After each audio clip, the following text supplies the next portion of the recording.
Jacob partit de Beersheba, et il s'en alla à Haran.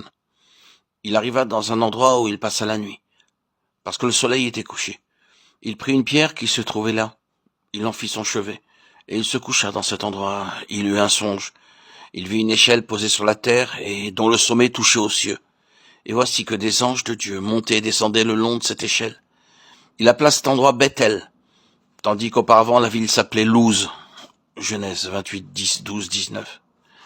Jésus, voyant venir à lui Nathanaël, dit de lui, « Voici un véritable Israélite dans lequel il n'y a point de fraude. » Jean 1, 47.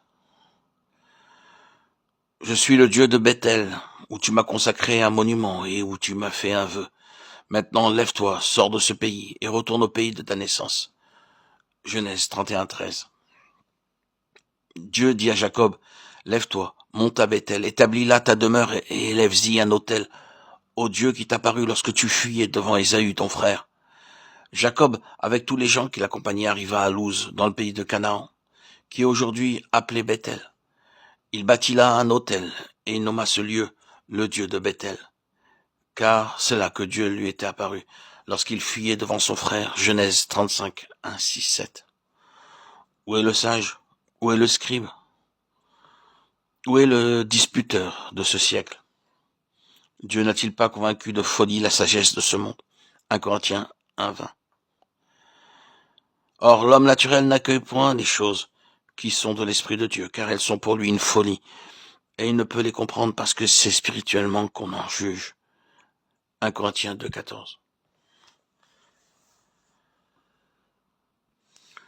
La maison de Dieu, l'église, Bethel, est l'objet particulier.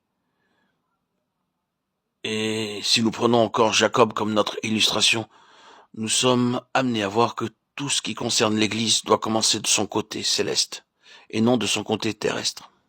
C'est un fait qui gouverne la vie de Jacob. Il est significatif et impressionnant de voir lorsque Jacob se met en route au commencement de son pèlerinage, non seulement de son pèlerinage sur cette terre, mais de cette histoire spirituelle qui se forme derrière toutes les expériences et tous les événements et les incidents de sa vie et de sa marche terrestre. Que le premier point où il est arrêté, bien que pour une nuit seulement, c'est Bethel. Et Bethel paraît pour la première fois dans la Bible comme venant des cieux. Nous avons là la première référence qui soit faite à l'Église dans la Bible. Et elle paraît avec Jacob, elle paraît comme venant des cieux, c'est-à-dire de son côté céleste. Et cela devient une loi qui gouverne et interprète toute la suite de la carrière de Jacob et de son pèlerinage spirituel. Ce qui est institué à ce point-là, c'est le gouvernement de ce qui est céleste. Et lorsque ce gouvernement est introduit par Dieu, nous voyons que ce qui est simplement terrestre doit, à partir de ce point, passer sous la condamnation et la discipline de Dieu, pour être détruit, afin que tout devienne progressivement céleste, selon son origine, sa source, son commencement. Il nous faut ici nous poser cette question qui embrasse tout. Où est-ce que tout commence et où est-ce que tout conduit? La réponse est une. Tout commence dans les cieux et tout conduit au ciel et s'accomplit dans les cieux. Ce n'est qu'une autre manière de dire que tout est de Christ, tout a été créé par lui et pour lui.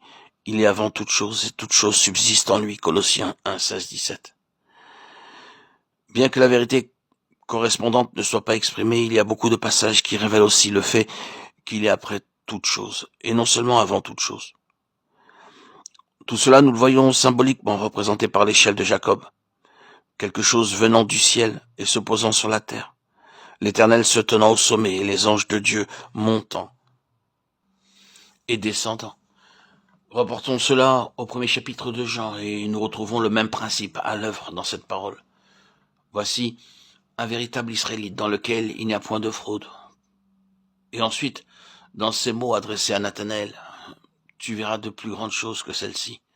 Vous verrez le ciel ouvert et les anges de Dieu montant et descendant sur le Fils de l'homme. Jean 1, 47, 50, 51. C'est Christ qui relie le ciel et la terre au ciel. Et c'est par lui que toutes les communications divines sont faites à l'homme. C'est Christ qui accomplit cette parole où Dieu t'est apparu. Genèse 35, 1. La maison de Dieu, c'est Christ.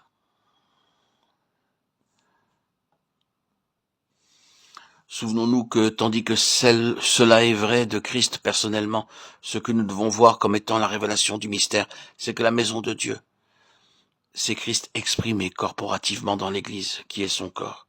Et c'est dans le Christ corporatif, dans le corps dont il est la tête, que se trouve la révélation et la communication de Dieu. C'est là, dans cette maison de Dieu, l'Église, que nous avons ce que Jacob a appelé la porte des cieux. L'Église est le Bethel de Dieu. Tandis que nous reconnaissons que tout doit être vu premièrement de son côté céleste et comme venant des cieux en Christ, il nous faut voir cette autre chose, c'est que Jacob doit être mis de côté pour faire place à Israël. C'est-à-dire que tout ce qui est de l'homme doit être mis de côté pour ouvrir la voie à un ordre de choses divin dans la maison de Dieu. Jacob, en tant que Jacob, se heurte contre les choses divines, contre le droit de naissance. Oui, il est tout contre les choses divines. Il est tout à fait vrai que dans la souveraineté de Dieu, Jacob a été choisi pour le droit d'aînesse, mais aucune élection divine ne peut être regardée comme n'ayant qu'un seul aspect. Il y a toujours deux côtés aux décisions divines. L'un, c'est l'acte souverain du choix, l'autre, c'est la préparation de l'instrument, élu, afin qu'il réponde à la tâche pour laquelle il a été choisi. Ainsi, bien que Jacob soit dans la ligne de la souveraineté de l'élection divine, celui auquel est assuré le droit d'aînesse, ce qui est aussi la position d'Église, qui est l'antitype. Il y a une autre ligne que prend la souveraineté divine. C'est la mise de côté de tout ce qui est de Jacob. Car ce n'est pas Jacob en tant que Jacob qui pourra hériter. Ce sera Israël qui héritera. Remarquons encore cette autre chose qui est à la fois importante et intéressante. C'est d'une manière toute particulière avec Jacob que la maison paraît. Abraham était le père de la nation juive qui est toujours appelée la postérité d'Abraham. Mais nous ne trouvons nulle part la maison d'Abraham, bien qu'il ait été le père. Ensuite, bien que Dieu se présente sans cesse comme le Dieu d'Abraham, d'Isaac et de Jacob, il ne nous est jamais parlé de la maison d'Isaac, mais nous avons la maison d'Israël. Tout remonte ainsi à Jacob. Je pense que nous voyons maintenant la signification de ce fait. Israël représente ce qui est céleste et divin, ce qui a supplanté ce qui n'était que terrestre et humain. Jacob symbolise ce qui est terrestre. Nous savons que lorsque le peuple d'Israël sortait de la bonne voie, lorsqu'il était dans un déclin spirituel, l'Éternel s'adressait à lui comme étant Jacob. Mais lorsque le peuple marchait selon sa pensée, Dieu l'appelait Israël. C'est le côté céleste. De sorte que, et réellement, la maison de Dieu paraît non pas avec Jacob en tant que Jacob, mais avec Israël. Le même homme, mais qui est maintenant du ciel, qui est maintenant, pour ainsi dire, l'homme céleste. Voici un Israélite dans lequel il n'y a point de fraude. Là, il est fait illusion à Jacob. Je pense que c'était là un témoignage formidable rendu à Nathanaël. Le Seigneur qui connaît toutes choses pouvait dire celui-ci est un homme vraiment spirituel, un homme qui a une vision et un jugement et une appréciation spirituelle des choses. Il n'y a point de Jacob en lui.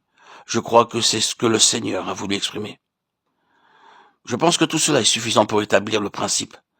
La maison de Dieu est ce qui demande la mise de côté de tout ce qui est selon l'homme et l'expression de ce qui est selon Dieu, de ce qui est céleste. Amen. Alléluia. Gloire à Dieu au plus haut des cieux et paix sur la terre aux hommes qu'il aime. À toi, Seigneur, tout honneur, toute gloire pour les siècles des siècles.